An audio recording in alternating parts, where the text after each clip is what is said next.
Well, we're gonna sit in the back row like the Baptists do. The back is Lutherans do too. The first couple rows are always. I think it's Pentecostals that go from the front backwards. You guys said, yeah. Something about being filled with the Holy Spirit just attracts his, right? Parents who actually discipline their children sit in front. And my husband was never comfortable sitting in front because he's like, well, it's time to take one of the kids out. Yep.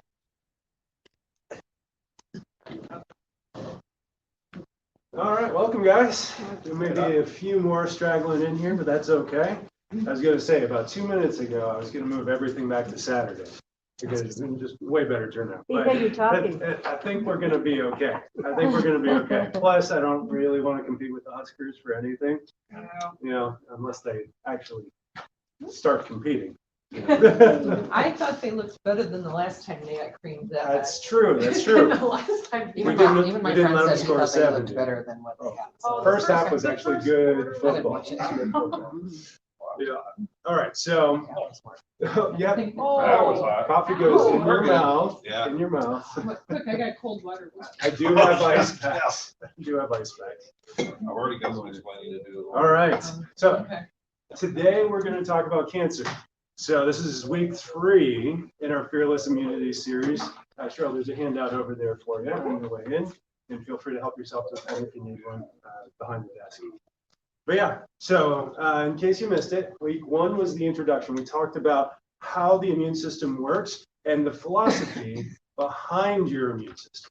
You know, the philosophy behind healthcare, the philosophy behind how you get healthy or how you stay sick, and what goes into all of that. We talked about it broadly, generally, to kind of set all this up. So if you missed that and you don't understand anything from this week, I suggest going back to week 1 and then working your way forward. All these are posted on YouTube and Facebook in our group here. The second week, last week, 9 days ago, we covered viruses specifically. We wanted to break down how viruses worked, how you prevent an infection from viruses, how you build your health ultimately, and how we build that up. Did you get a handout already? Oh, they're over there. Yep, she'll grab one for you. We'll pass it around. Yep. And then today we're covering cancer. So, you know, we really do have to take a kind of deviation here, because even though it's still a immune system focus, viruses are treated very differently than cancer is inside of your immune system. It's a completely separate branch that's looking at it, but it's still a lot of the same concepts. So we're going to be getting into that a lot, but just know that everything that we talked about with viruses does still apply, but cancer is not a virus. Cancer is not caused by a virus, in spite of what you may have been, taught. Cancer is something, one of my mentors said it this way, and you may hear it in the office on our videos. Cancer is something that you get after you've been sick a very long time. Just like cancer, or just like a virus doesn't make you sick, cancer doesn't get you sick. You've been sick for a long time, and then you get the symptoms of cancer, or you grow cancer cells. And we'll get into what that is. And really, the first thing that we have to talk about is what is cancer, because this is something that most people are afraid of, right? Anybody here really want to get cancer? No, I don't think anybody wants to get cancer. We've seen some awful, horrible videos, testimonials of people who were fine one day, and then 2 weeks later, they had a cancer diagnosis and they passed away suddenly, or young families split apart because dad or mom lost their lives to cancer. It's just an awful thing. And so, well, it's one of my favorite things to talk about. It's one of my least favorite things to see. It really is, because it really does mean that you've been doing something really wrong for a really long time. And we'll talk about how that is. But actually, the fear of cancer is in itself its own diagnosis. There's a DSM-5 code for cancer phobia. So we have to overcome this. And how do you overcome fear of anything? You learn about it. You learn about what causes it. And it's the knowledge that's able to cast out the fear. So let's start there. So cancer, it's actually an adaptation to an unsuccessful immune response. So what do I mean by that? Well, first off, cancer is essentially a cell that won't die. There's in every single cell inside your body, there's a process called apoptosis. You guys don't have to memorize that. But essentially what that means is each cell in your body is programmed to die and then replace itself, or vice versa, replace itself and then die. If it doesn't die, but it still replaces itself, it starts growing and growing. But that's not allowed to happen just because it doesn't die, because your immune system actually comes in and it finds these cells that don't kill themselves through this process of apoptosis, and it kills them for you. And so there's this backup system, right? If your computer knows that it's supposed to delete a file at the end of the day, right? If anybody understands computers, there's this RAM, that's random access memory. It's only temporary memory, like short-term memory. You use it until you don't need it, and then the stuff that's stored on the hard drive is saved for later, and the stuff that you don't need anymore just goes away, deleted forever. And that's kind of the same thing here. But if something isn't deleted from RAM, you have backups to go in and be able to clear that out. You have hard processing, and that's where your immune system comes in. It finds these cells that haven't died, and it kills them, unless it can't. Is it unable to do so because it's imperfect, or because the conditions are? You guys can say it out loud. It's the conditions, right? That's what we've covered these last 3 weeks now. It's all about the conditions in which your body is allowed to live in, and you adapt those conditions.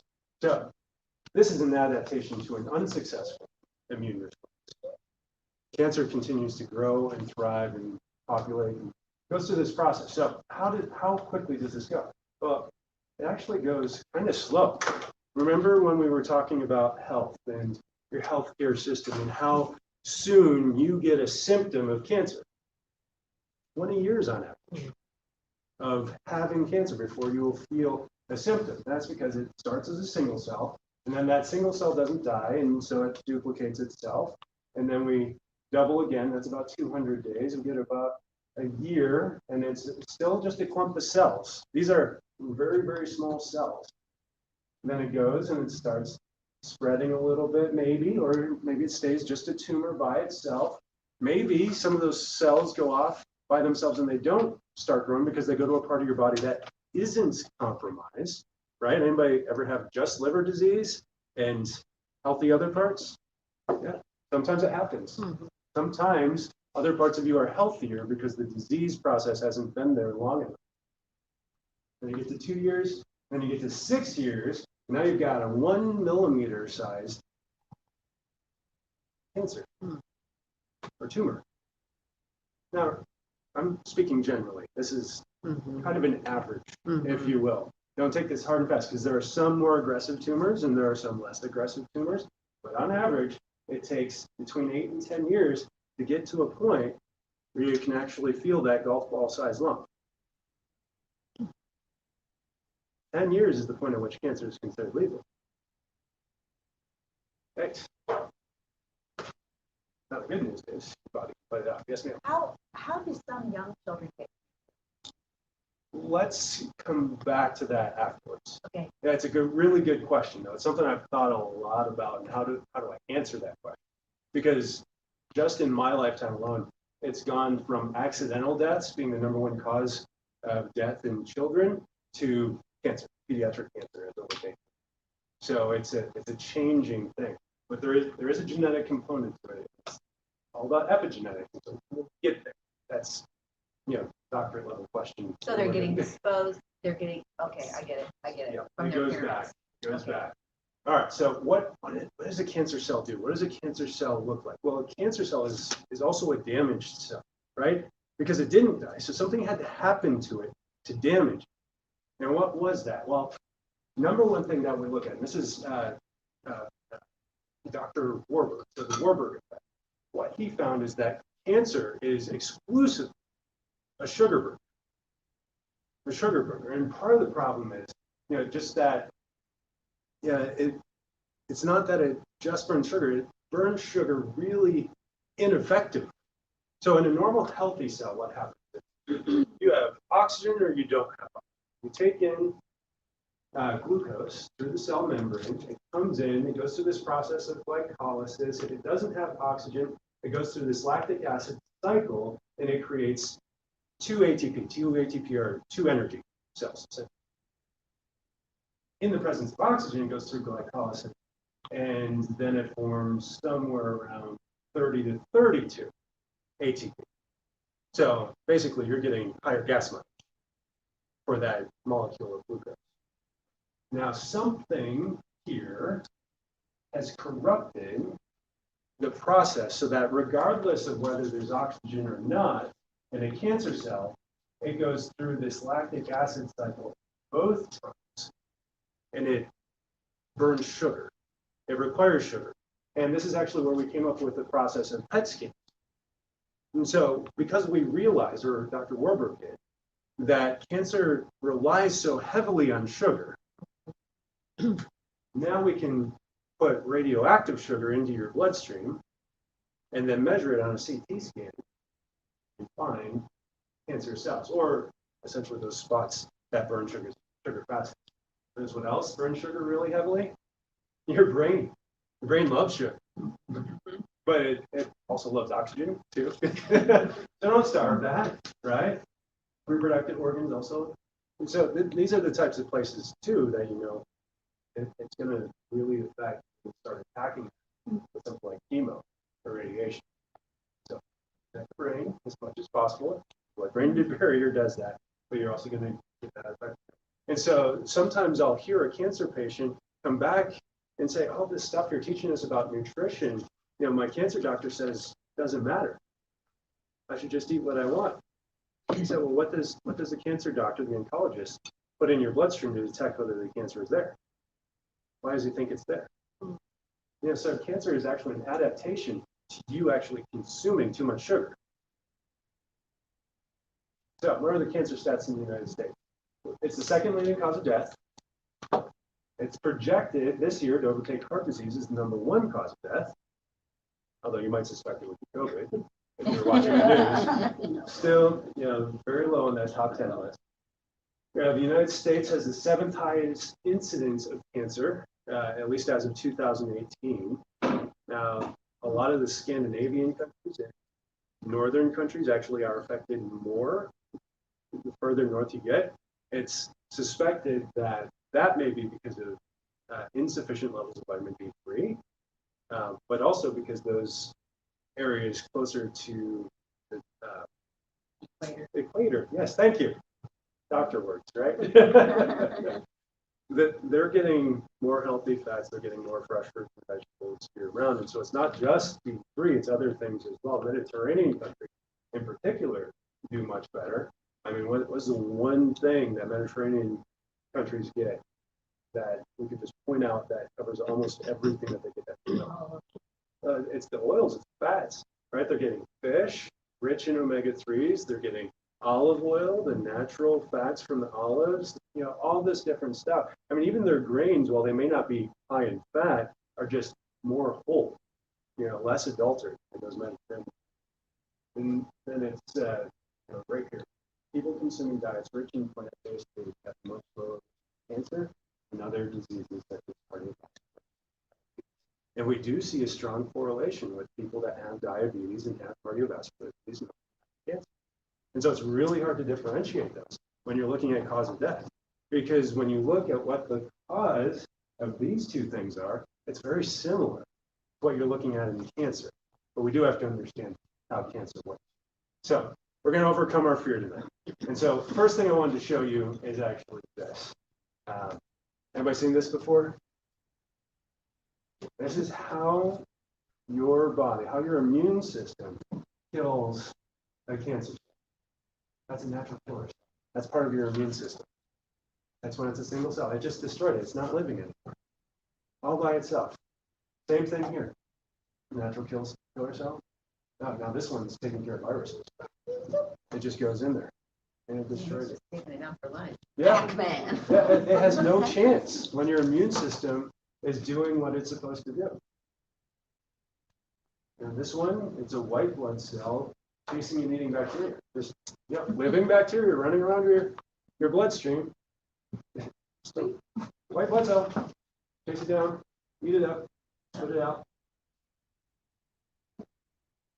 Yep, that's a cancer cell. And this one's an engineered T cell, so they kind of hijacked it and tried to change up some things. But even so, it's still doing the same thing. It killed the cancer cell. We didn't have to engineer it to teach it to kill the cancer cell. It already knew how. We're just trying to learn from what God created to just make it a little bit better process.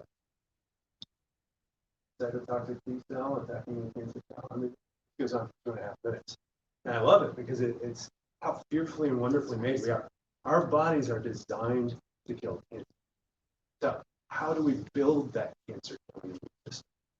It's everything that we talked about. So let's get specific. Starts with the 5 essentials. So mindset and locus of control. So who's seen this? It went around Facebook on my feed for like the last week or so. It says marriage is hard, divorce is hard, choose your hard. Obesity is hard, being fit is hard, choose your hard. Being in debt is hard, being financially disciplined is hard, choose your hard. Communication is hard, not communicating is hard, choose your hard. And apparently this came from a pastor or something during a certain afterwards. So this went around, and then just today, I saw this to go with it. Marriage is hard, staying in an unhappy marriage is harder. Obesity is hard because it's stigmatized. Fit is not always accessible to everyone. Being in debt is a complex socioeconomic phenomenon, often related to privilege, not necessarily related to discipline. Communication is complex. Learning to communicate is a lifelong experience. You don't always get to, quote unquote, pick your heart. This is more politically correct. I wouldn't necessarily say it's more politically correct. I get where you're I coming mean, from. like what my Yeah, kids for would sure. say. Yeah, no, I get it too, because you yeah. don't want to judge other people with this, right? I don't want to speak this out to every single person and say, do it. Neither of these is right or wrong. But what it does illustrate, That everything's hard. And you can It's your mindset. locus of control. Well, yeah, are you Henry a victim Ford, or are yeah. you? Yeah. Exactly. Yeah. Henry Ford said, whether you think you can or you think you can't, you're right. And so there's people in this world, and it's a spectrum, mind you, people in this world that think that they have a certain amount of control. Actually, let me illustrate it this way. Because Tim Kite does this beautifully, K-I-T-E, so I give him the appropriate amount of credit. He has a podcast with Urban Meyer. I know about that. But successful people, your fellow successful people. So he says this: events plus reaction equals outcomes. Now, we have very limited amount of control over the events in our lives, correct? We're born whether or not we have any say in that, right? Mom and dad made that decision, hopefully, together, right? We had birthdays. A lot of life happened to us. It's our response that we have 100% control over. You can choose your response 100% of the time. And so this outcome is not just determined by the events that happen to you. The outcome is determined by both of those factors. And so if you just let life happen to you, then yes, it is just the event. So that's right. Right? The second one, the stigma, and it's not accessible because I don't have access to a gym because I don't have enough money. You can let that be right, or you can choose the other side, right? You can take the personal responsibility for it. I'm not saying it's easy. And I'm not going to judge you if you choose to prioritize something else. There are people in this world that aren't given a silver platter at birth, right? Anybody ever watch Schitt's Creek? Mm-hmm. No, it's funny.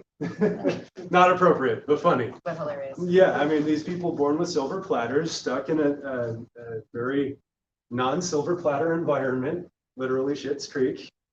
And it's them overcoming, learning to overcome as very Selfishness. privileged people. Yeah. I mean, they're so selfish, but they learn along the way, and you get to see them progress as people. And definitely don't watch it around small children. But yeah. It's one of those things that you turn on the TV after everyone's dead. But you have no control over those events. Unless you start taking control over some of those events, you can make events happen, right? Eventually you get to choose who you marry. Eventually you get to choose if and when you're going to have kids, eventually you're going to choose if you let them out of the dungeon in the basement, right? And then your reaction becomes as much of that as you want it to.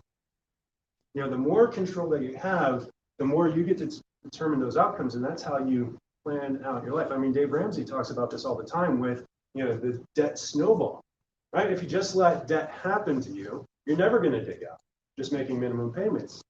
You got to build and build and build and plan and budget, and it's hard work. And some people are born with a big pile of snow stuck on top of them. Just because of life situations, they had to take out a student loan to get to, go to college. Had to. They didn't have a choice. Just no way. They couldn't get a job until they had that degree. And it just goes. But if they take more responsibility, they take more responsibility for that reactivity. Yeah, absolutely. So locus of control is huge here, because what this research shows is that if you take that locus of control, where you take the responsibility for your reaction, it shows that you're more successful, you're happier, all these things that we want out of life, healthier even. When you take that responsibility, all those things follow. Some people would say, if you do all those things, then that reaction actually follows. So is it cart or is it horse? I mean, some of it is cart and horse. You can put the cart before the horse. There's certain carts that are that way, right? But yeah, it really does come down to mindset. So, but stress, the one thing that none of us will ever avoid, right? It can get to us. It can build up. I mean, this year has been crazy. I think we've all lost somebody this year, right? Regardless of COVID, we all lost somebody this year. I'm glad I'm seeing at least one shaking head. But it feels like it. Some of us have lost 2. Some of us have lost 3. And that's hard. That's a stress. And we had no control over that. Now, it can be a beautiful thing or it can be a tragic thing, depending on context. And then our reaction to that also plays a role in it. But it does affect us. You take one of those stresses, then you add another stress. COVID hitting when it did really affected my business. And then my son was born, or actually my son was born and then COVID hit. And then my son quit breathing and had a seizure. And it just builds, right? And we can make those excuses, or we can say, what are we going to do with it? But it still adds stress. What does that look like? Well, the Hpa axis is a very important hormone control system. It starts in the brain with the hypothalamus, located right here, just above your brainstem. It interprets things like stress. Your nervous system sends the input. The brain determines, okay, this is stress. Let's go here. It releases the CRH, the corticotropin releasing hormone. Remember that one. It'll be on the quiz.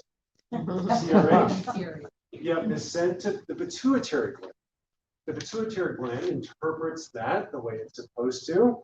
Stress is happening, and it releases ACTH, corticotropic hormone, ACTH, and that sends out, that goes to the adrenal glands, and then the adrenal glands, they release cortisol, epinephrine, norepinephrine, adrenaline, as appropriate. But the big one here is cortisol. Cortisol is released to the immune system. What does it do to the immune system? It suppresses it. Because when you're getting stress, it initiates this fight or flight response, this sympathetic response. We talked about this a little last week, didn't we? We talked about the sympathetic response and how it inhibits your immune system. And it does it through that cortisol. So now that cortisol is actually sent back to the hypothalamus and it interprets it as more stress. But then at the same time, right, you didn't just lose one parent. Your son didn't just stop breathing. You didn't just get an unexpected bill in the mail. It just keeps building, right? And you keep getting these negative inputs, and so it keeps building, and so it suppresses your immune system more and more and more, unless we break you out. And how do you break out of that? Great question. So it actually is controlled by the nervous system. So it's not just a all input, right? Remember, we learned how viruses work, we learned how cancer works. We also learned how we control that. And that starts with your nervous system. You're either in a sympathetic state neurologically or a parasympathetic state, and hopefully going back and forth, right? We got this teeter-totter. You know, we don't want too much on one side or the other unless it's appropriate. If a tiger is released into this room, yes, I want my sympathetic nervous system to say, stress, and I don't care about fighting cancer that will kill me 20 years from now, right? At least for the moment. Let's survive the tiger, and then let's come back and go into parasympathetic. Maybe that's a good opportunity to go get a beer, right? A big glass of wine. And then but if all you do is the margarita or the wine or the beer, and you keep doing that, now you stay in this low state, and you aren't able to respond accurately, right? The tiger's released into the bar. Who's the one that's getting eaten? The drunk guy. The drunk guy, he's getting eaten because he's too parasympathetic. So there's an appropriate response in each of these cases. We need both, but we also have to look for interference to that nervous system. The nervous system controls everything. Heartbeat, lungs, breathing, put on your leg healing, but the spine surrounds and protects that. If you have a misalignment at the top or the bottom, that switching in and out of parasympathetic to sympathetic control is not working properly. Sacrum, atlas, occiput. Those three in particular have the most to do with your sympathetic and parasympathetic control. And when it comes to cancer, I put a picture in there.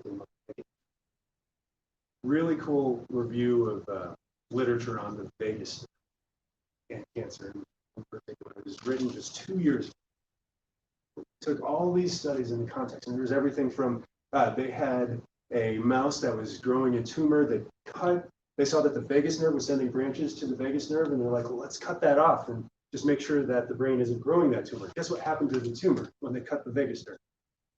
It grew, doubled in size. They stimulated the vagus nerve. In another study, guess what happened to the tumor on the end of that vagus nerve? It shrank. Really incredible stuff. They took people with all sorts of autoimmune conditions, everything from rheumatoid arthritis to Hashimoto's, a bunch of stuff. The vagus nerve goes everywhere, right? Especially the gut. What's in the gut? The immune system, most of it. They stimulated it. What happened to the people that were having their vagus nerve stimulated? They started healing. They started regressing through that process. Guess what I get to do every time I put my hands on? Stimulate the vagus nerve. So why do people get healthier following a chiropractic adjustment? Maybe because we're stimulating the vagus nerve, or maybe, more important than that, I get to remove the interference from the vagus nerve. Anyways, it's not that I'm stimulating it. I'm just letting the innate intelligence that God placed inside your body to do that healing for you and not play God on my own. Because do I know if your vagus nerve needs to be stimulated? No, we got some good measures like heart rate variability. Some people know HRV. Yeah, it's a really important measure of how your vagus nerve functions. And they'll go in, they'll measure it, and you can, get an exercise app and use that to interpret what type of workout you should do on a daily basis, depending on how your vagus nerve is running or functioning. But even as much as we know about HRV, is it perfect yet? No, I mean, we just discovered 2 years ago that stimulating that thing will actually get you to start the healing process. So now let's go hijack it, maybe develop a drug that does the same thing, or maybe let's just remove the interference in my gut. I prefer the second. So yeah, the nervous system controls everything, and really it's the intelligence that got placed there that controls it. We're just trying to stand back and sometimes just stand in awe and say, God, you got this. Let me just get out of the way. All my stress, all my baggage, let him take over. So this is a really cool study as well. So quality of life rating, I didn't want to skip this either. So what they looked at is if you had adult spinal deformity, ASD is what the study called it. Adult spinal deformity is a medical way of defining subluxation. So how they determined it was a scoliosis of 20 degrees or more, a 5 centimeter misalignment from the normal position. So some of these things that I look at, like, is your T12 too far backwards or too far forwards, or how far forward is your head from where it is? And I don't really judge it badly unless it's 10 centimeters, but they're saying 5 centimeters or more. They're saying a kyphosis through the thoracic spine, so too much curve of 60 degrees or more, which that's only 15 degrees away from the middle. What they found is that adult spinal deformity decreased quality of life more than chronic disease.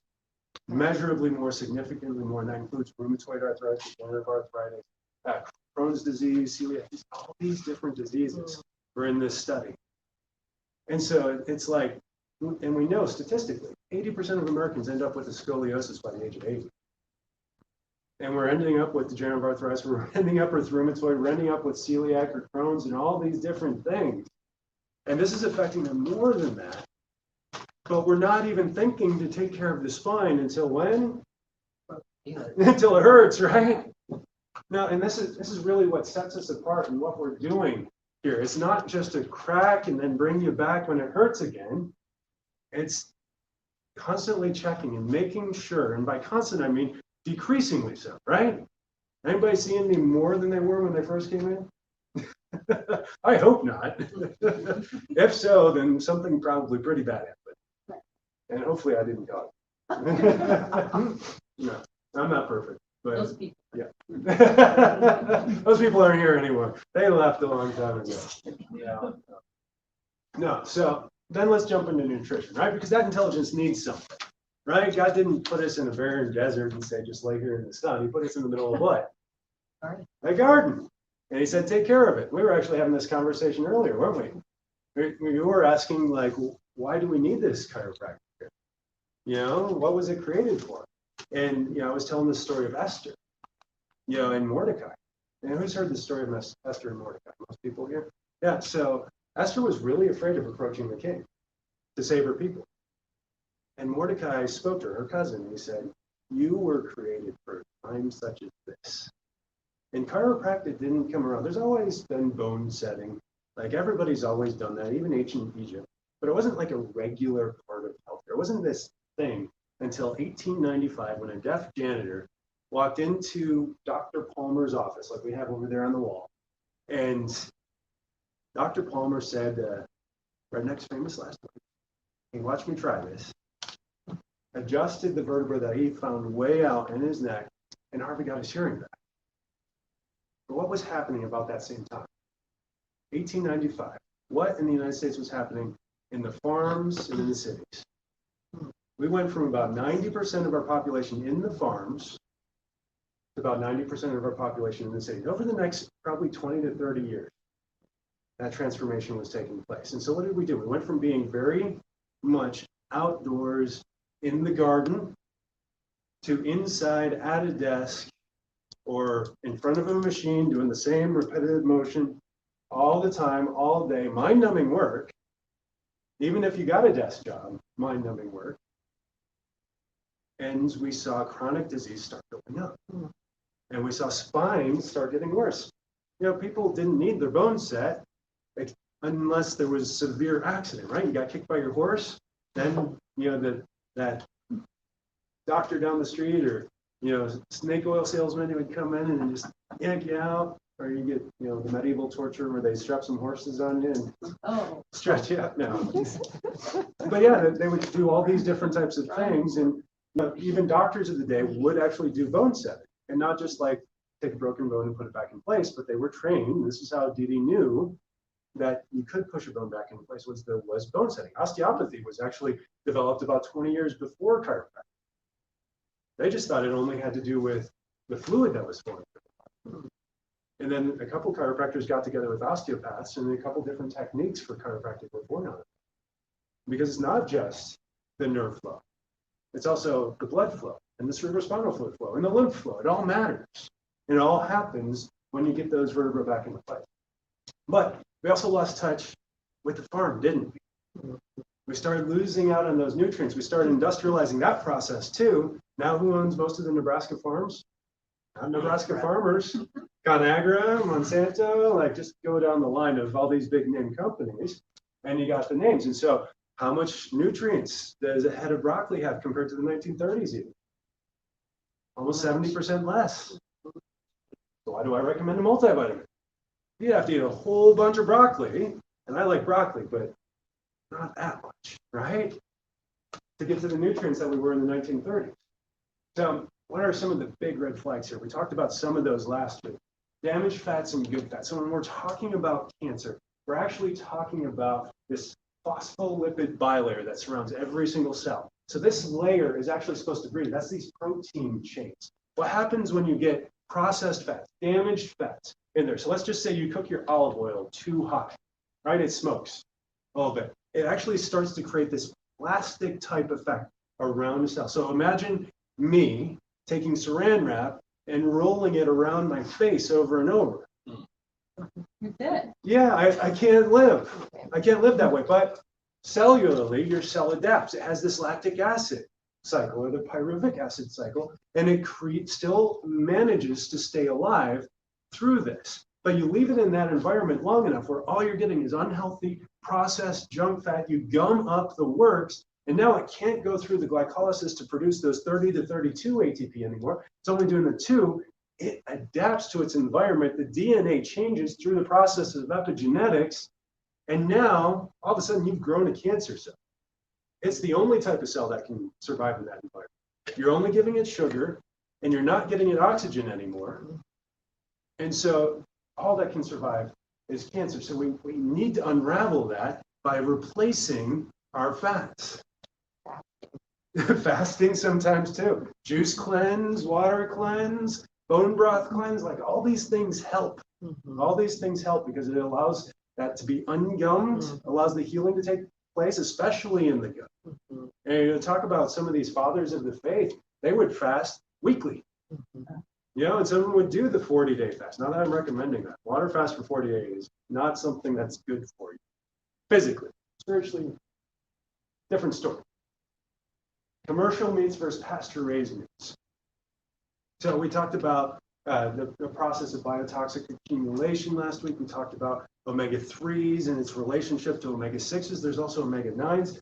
You know, these things absolutely matter. So what happened in the 1910s, 20s, 30s, 40s, 50s, 60s? We went from this to this with our meats.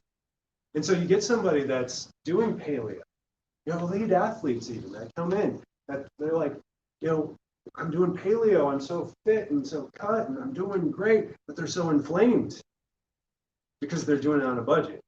And if you can get, you know, a cheeseburger, no bun from McDonald's, that counts for paleo, or actually it doesn't count for paleo, it counts for keto.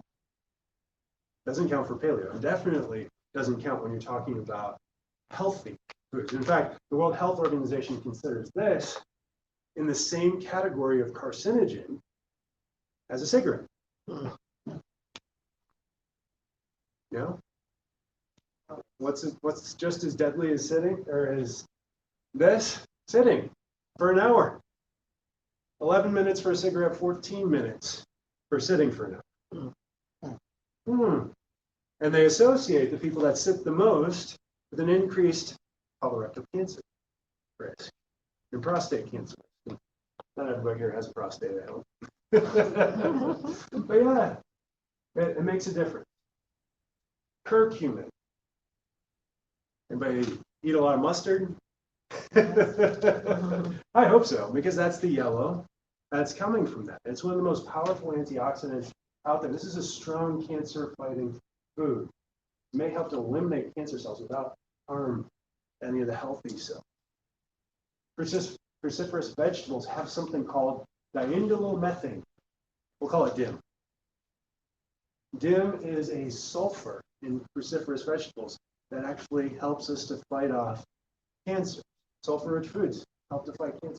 Garlic, same thing, also very rich in antioxidants, also very rich in sulfur. Combine it with onion in a saucepan with a little bit of low heat cooked olive oil. Now you're releasing even more anti-cancer properties. Get that grass-fed beef in there too, like little strips of skirt steak. Now I'm getting hungry. Right? Yeah. Yeah, and we've got a cancer-fighting meal right there. Saute some green peppers with that. Oh, goodness. It's good food. Probiotics. Kimchi. Sauerkraut. Pickles. We can name the fourth one. It's probably like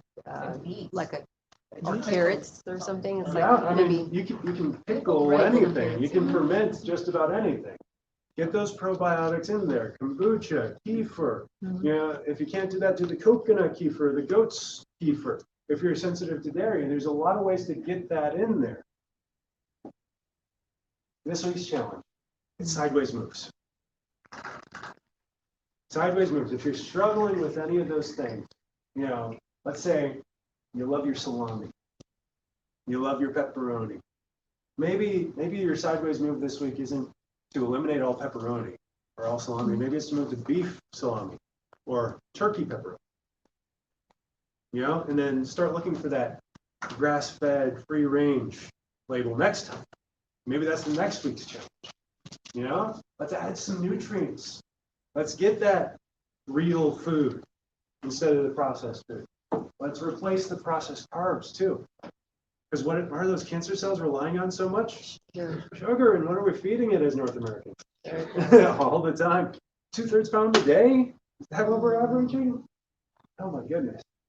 Yeah. So let's replace some of those processed carbs. Let's do a sideways move with that. Get some real carbohydrates. If you got a sweet tooth, get an apple. If you got a sweet tooth, get an orange. If you got a sweet tooth, get a banana. Let's start there. Start with that easy step in the right direction. If you've got cancer, we need to take a bigger sideways movement, right? We need to go to the low carb foods and vegetables. We need to identify a lot of those things like food sensitivities. We can't just wait to figure that out. We need to start testing today, see what our body's doing today. We need to test that regularly, all the time. We need to get that professional help. There's doctors that I have as resources that we can go to for some of that testing. But let's start with the sideways moves if we don't have the cancer yet. But guess what?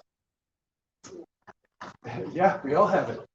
It's estimated that 99.9% of us at any given moment have at least one cancer cell, and some doctors estimate that most of us have between 10,000 and 30,000 cancer cells at any given moment. Now, that's still tiny, very tiny, and your immune system is billions upon billions, if not trillions of cells. We're 36 trillion cells, and microbiome, 360 trillion cells. So 10,000 to 30,000 sounds like a lot, but remember how fearfully and wonderfully made we are? We're still crushing it if we're creating the right environment. We do need to minimize the toxins, though. This is a great way to help boost your immune system. Get it the vitamin D it needs, get some of that fruit infusion there, get some water. We don't have it on the essentials list, explicitly, but water and sleep. When I talk about clear mindset and being able to detoxify, if you're not doing those two things, let's go back and start there. Like maybe I can't, maybe I'm not getting enough sleep because, right? That E vents. Mine aren't teenagers yet, but very close, very close. Teenagers, how about that? Yes. So we do need to minimize them. So let's start with our food because that's low-hanging fruit. It's very easy to pick the organic pear instead of the regular commercially produce pear, or at least in season, right? Go to a farmer's market. Get a farmer that that's not spraying with the pesticides, but doesn't necessarily have the money or time to label it as organic, or is in the process of turning his fields over and doing everything he can to get that organic label, it hasn't gotten there yet. Let's support him in his work to get there, or her, if you know, right? Let's look at those. So where do we go to understand where those pesticides are most? What's the number one food that has pesticides? Meats. Meats. I surprised you with this last week too. Yeah, meats first because of biotoxic accumulation. Number two, EWG. Environmental Working Group, Dirty Dozen, Clean 15. It changes every single year. except for the top one. It's everybody's favorite, maybe not everybody's. Strawberries. Strawberries. Almost every single year has gotten that #1 rating for most toxic or most heavily pesticide sprayed food.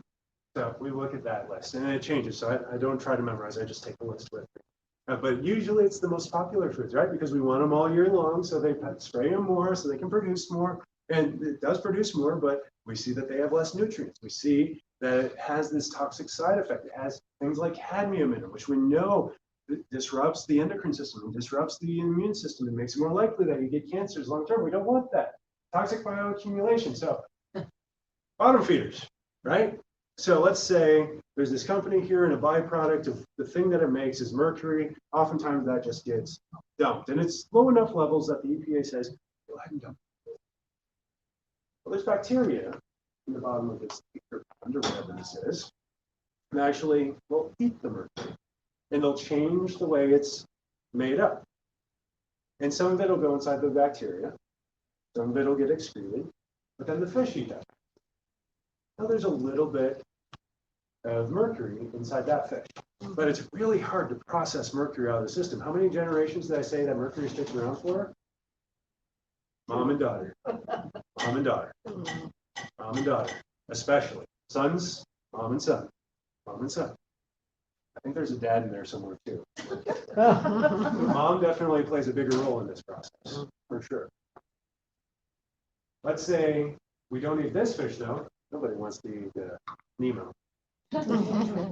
But Nemo gets eaten by the shark or the tuna. Harvey tuna. Yeah, one of these guys. And then we say, oh, tuna is such a low-fat, high-protein fish. Let's eat this, and let's get 2 or 3 or 4 or 5 servings of this a week because it tastes so good when you mix it with that sugar-covered mayonnaise. Maybe some of the relish in there too. Throw it into a salad. Yeah, no, it's a salad, right? Well, what happens to that mercury that was in all these fish? It goes into the tuna in higher concentration because still the tuna can't get rid of it. And it didn't just eat one fish for one meal. It ate that fish for one meal, and then that fish for one, and that fish for another meal. Nemo and all of his friends were probably fine with their low levels of mercury, right? The sardines, they're fine. Low levels. But the tuna that ate all those sardines, it has the conglomerate of all that mercury. So it passes on. What's worse than that? Yeah. Oh, yeah. Yeah, I don't even know if Facebook will let me live stream if I say it. Right? Wow, yeah. So the dose that's for multiple people still has the mercury, thimerosal. If you have to get a flu shot, it'll still have the aluminum, it'll still have the polysorbate, it'll still have the formaldehyde, but it might not have the mercury if you ask for a single dose vial. That's the trick. If you have to get a flu shot, go for the single dose vial. But guess what? Research this year is even before we discovered COVID. Oh, wow. Pentagon study this year. Getting a flu shot actually increases your risk of infection by coronavirus by 36%. I had a gentleman that sat in my consultation room last week and said, Doc, my lungs are getting so bad. My doctor was like, yeah, I think you should get the flu shot this year. I was like, yeah, I really can't afford to get the flu. I can't let it hit me like that. And so he talked, this is a guy that doesn't do vaccines in general. And he talked him into the flu shot. I guess the doctor didn't do his research on flu and coronavirus. No, they really don't. They just do what they're told. And I do too in a lot of ways. But if you can do the research, if you can ask the questions, then you start to realize some of this stuff. And so there's a lot of ways to get around this. I know some people work in industries that can't. You're a nurse. It's really, really difficult to get around this. So go for the single dose and detox it up before and afterwards. BioRan, and you can ask me about this if you're going in and you have to get a flu shot, like you're required to maintain your job. we can go, and BioRay actually sells a supplement that we can take before and afterward. That's just a little bit more specific than the detox protocol that I have on the shelf. We can get that for What's you. it called, BioRay? BioRay is just a brand of Oh. supplements, but they focus on detoxification Oh. and just deeper stuff. Mhm. That's week 5. We'll cover Okay. the advanced level. I know this is about the flu, but Yeah. like my brother, they're gonna have a baby, right? Yeah. And he just sent me a text that said that we'll have to get the coronavirus vaccine to be able to come visit. I'm sick. Yeah. Like, so would that be kind of the same kind of thing? Or is this, I mean, So we don't know Detox. anything. Oh, detox. So the problem with the coronavirus vaccine is we know nothing about it. right, now. I'm like. We don't know what's in it. We I'm don't hoping it know. doesn't- I mean, I've heard some things about it, but I would never want to be in the first line of No. any Ever. any pharmaceutical produced anything, because even if it's safe, like the safety testing that they do on vaccines, first off, they only compare to another vaccine. There's no true placebo studies done with vaccines at all. There's nothing. So you're only seeing how dangerous it is relative to how dangerous another drug is, which isn't really a It's blind test. And then the maximum amount of time that they'll look for negative effects is usually somewhere between 2 days and 2 weeks. So you get the vaccine, and then you see how badly you respond or react in those 2 days or 2 weeks. If anything happens the day after, it's inadmissible based off of the parameters of the study. And so what I've heard, and again, still, a lot of this isn't published yet. It's just stuff that's being leaked from the trials. I mean, you've heard some people say they got it and they loved it. Other people are saying they got it and it almost killed them. And we don't know anything officially yet about it. Well, what I've heard is they started off comparing it to one specific vaccine, and then they changed their minds, switch it to another. And now they're testing it compared to the one that has documented in most cases in the VAERS database for adverse reactions for safety. So that's their placebo stuff. So I don't love it. I think I would refuse personally. For me, it's a very easy refusal because most of the vaccines anymore, they're actually growing the cultures on aborted human fetal tissue, so aborted babies. And so ethically, I just cannot take part in that process. I don't think that's right. Ethic. For that reason alone, I would never do it. But then on top of it, the fact that my mom was told never to vaccinate me after I had my first ones because I quit breathing. We don't know if that was part of it or not. Like nobody ever went to go in and do it, but the doctors at Children's Hospital and at the University of Michigan said, don't vaccinate. And so we don't, and nobody in my family does.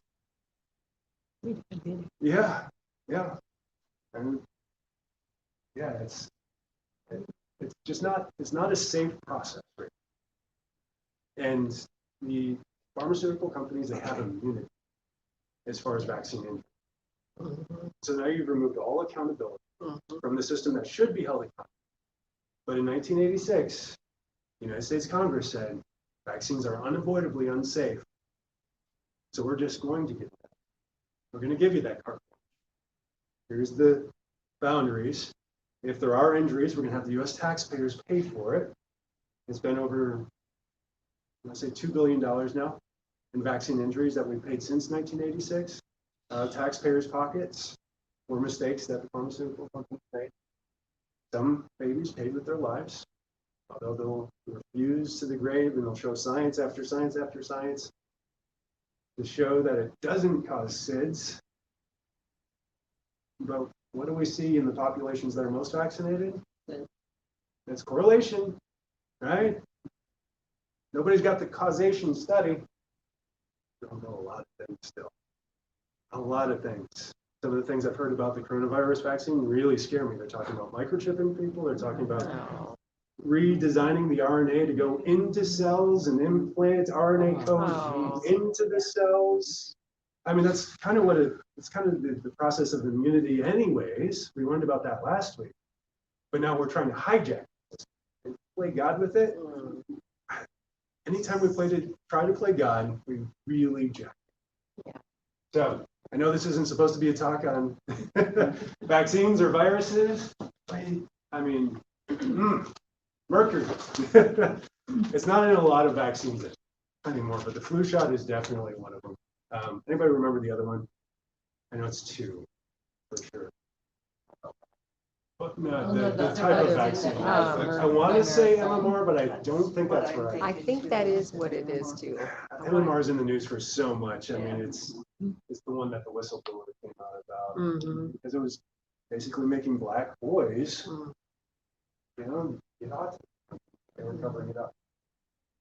So oxygen. Let's cover this real quick. So not everybody has a ton of time to exercise, right? Right? I mean, you make time, you prioritize it, right? But here's the thing: is you don't have to spend a lot of time exercising. The cultures in the world that do us best, right? They're farmers. They work. They actually move their body. But you can do 1 hour of classic and get about 12 minutes of Epoch, or you can do 12 minutes of high intensity interval. 3 and get about 36 hours. What is Epoch?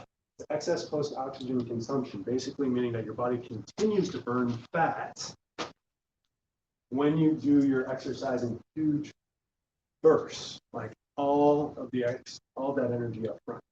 And so Max T3 does that. Who else does that?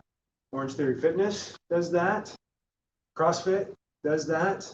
Hotworks does that, and it does it in a sauna, so you feel really good afterwards. Yeah, they were here. Some of you got pens from them. Keep them. Yeah. No matter how tired you are, you still feel. Oh, I know. You can just go in there and lay down. But yeah, and the sweat too. You get that out, but it also gets the oxygen in. Right. So this is really cool stuff. So the PET scan on a rat. This rat has cancer. So they did a couple different things with this rat. So first, they just found this standard diet. No change. But a different rat that had similar cancer, ketogenic. There's less of that sugar consumption across the board. So made a major difference. Major difference. Cut down the carbs. Then they did the ketogenic diet and ketones, right? Make it more efficient for the mouse's body to burn those ketones, get it into ketosis faster, and so it burned it just that much faster. Ketones, ketogenic diet, and hyperbaric oxygen therapy. So that's where you get concentrated doses of oxygen just kind of pressurized into the cells of your body. Guess what also does that? High intensity interval training. Yeah, it does it way, way better. And so you can actually get this through the 5 essentials, right? Because what are those keys? You know, the 4 keys I said to getting on the core plan or the advanced plan: curb your carbs, fix your fats, perfect your proteins, and trash the toxins. It's basically the ketogenic diet, except cleaner. And then you add in, you know, hyperbaric oxygen therapy, the high intensity interval training. You got 2 of the 5 essentials right there. And detox. So we did put together in this bundle some of those things that you might be missing out on because you don't like this particular food group. It might be easiest for one of those first sideways steps to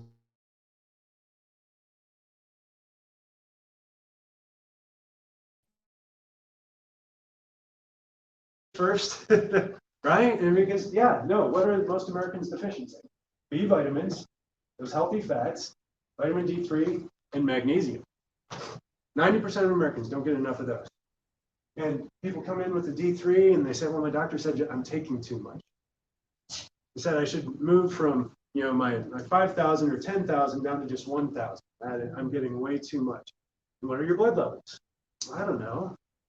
Did they test you? No. Why'd they say that? Well, they said it was just for rickets. That's old knowledge. That's old knowledge. If you have a blood level of 60 to 100 is the prime range for your vitamin D3 level. We see that most cancer risks decrease overall, just across the board, by over 33%. And I think I'm guesstimating low. I think it's higher. I'm going to say low, because even that is better than any cancer drug on the market. You can literally just drop vitamin D3 into a petri dish that has cancer cells, and the cancer cells start dying. Does D3 kill cancer? No, but the lack of it sure grows some cancer. D3 on its own does not treat cancer. But what we're looking for is to get your levels to the sufficient level so that you can build and regenerate and grow yourself and replace yourself because you're supposed to, right?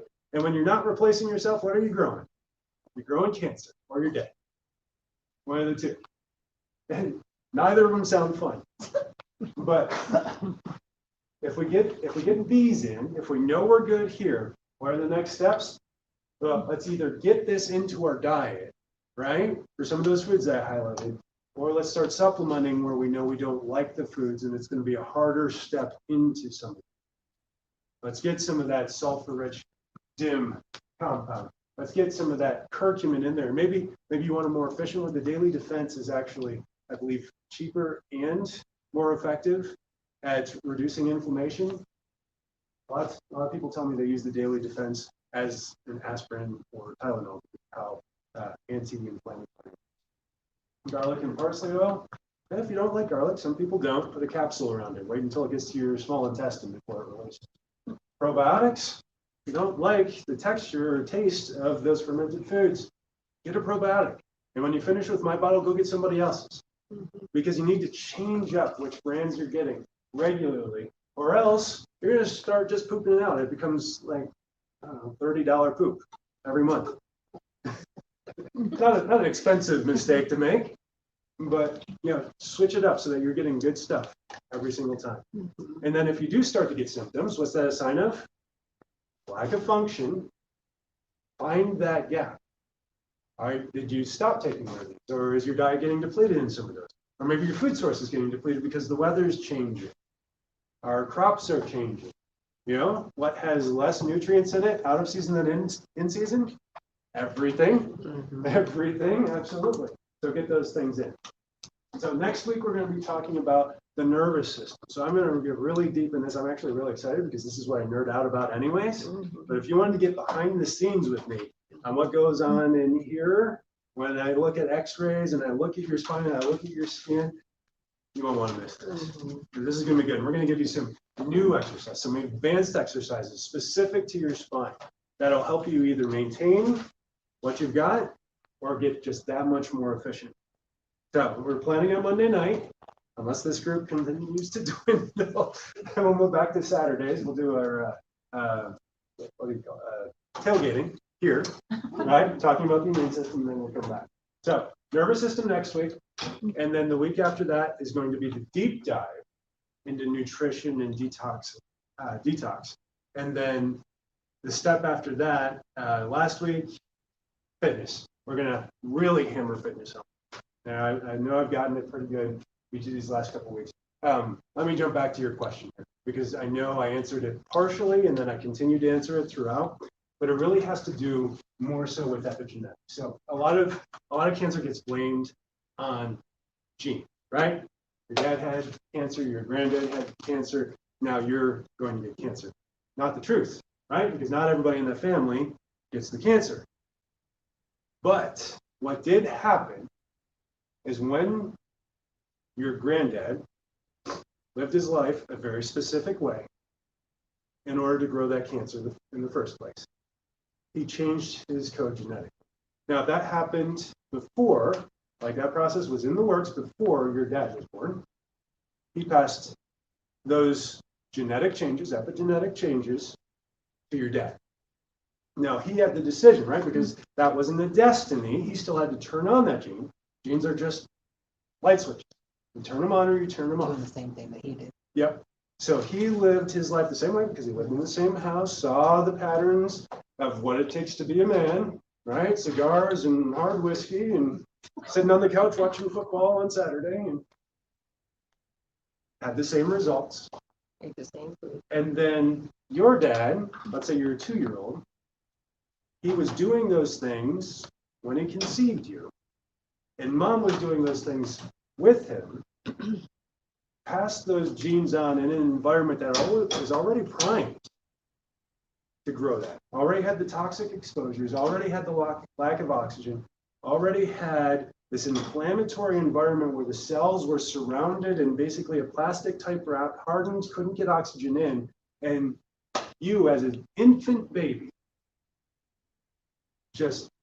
that's the environment that grows cancers. You didn't do anything wrong. God didn't say you're destined to have that, but because of choices that we make, sometimes we pay for the sins of our parents, multiple generations. In Scripture, that's called a generational curse. You know, some people are like, well, that's unjust.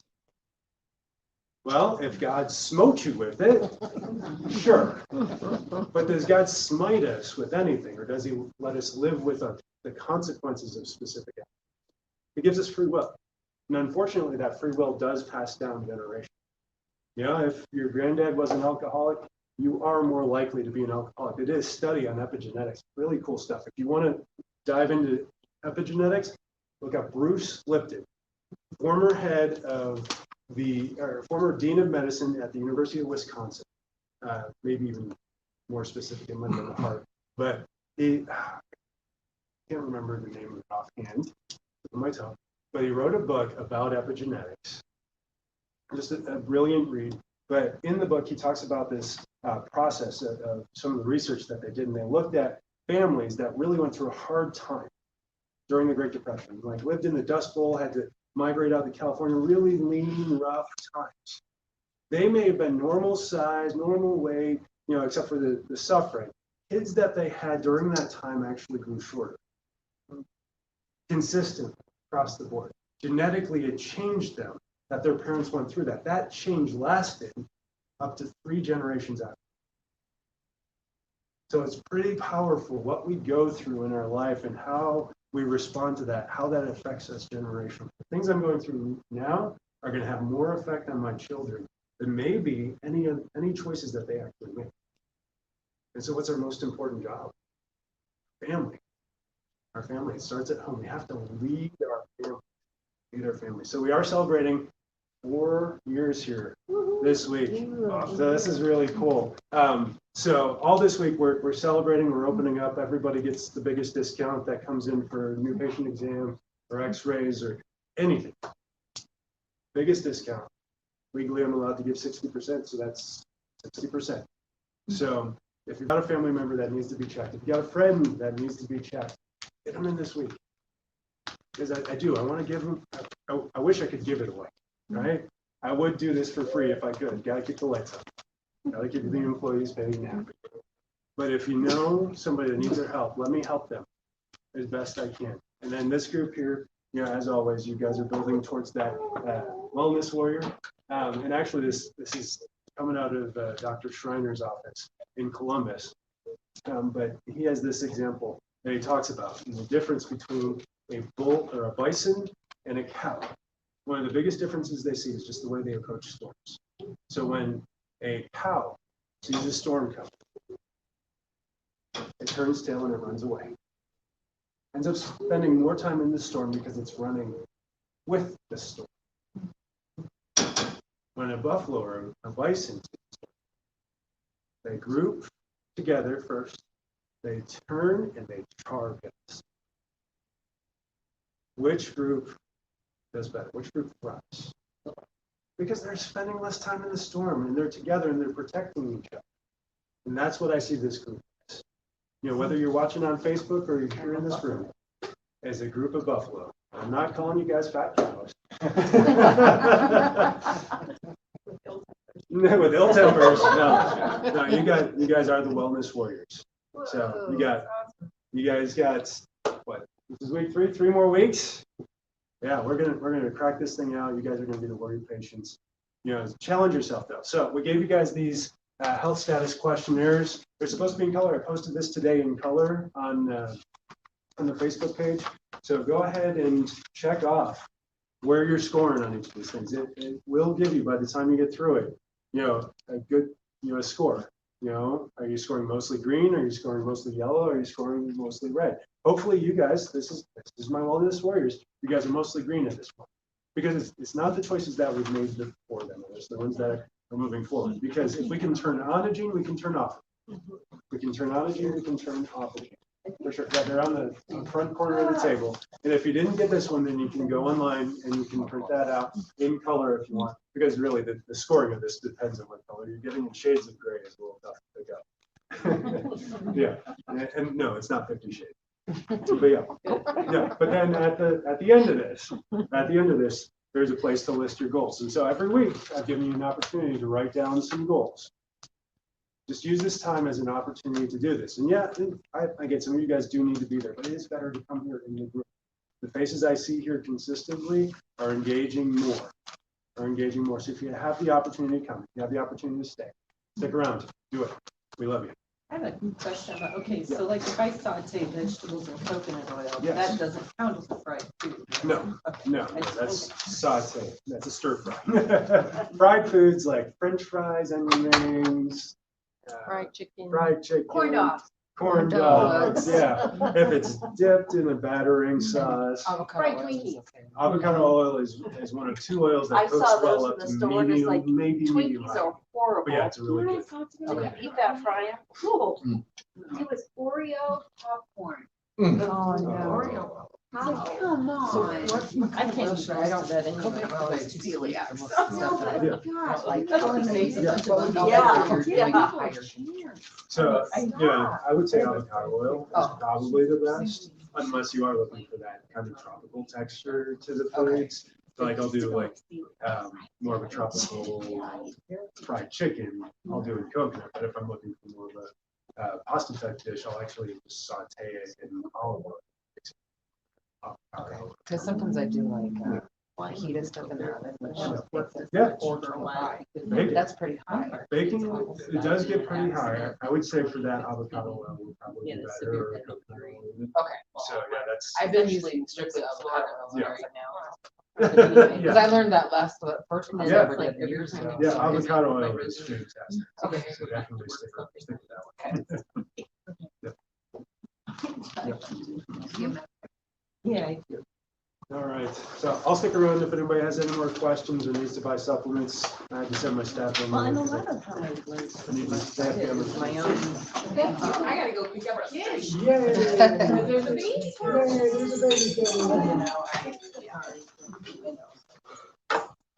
Great class, Doctor. Thank you.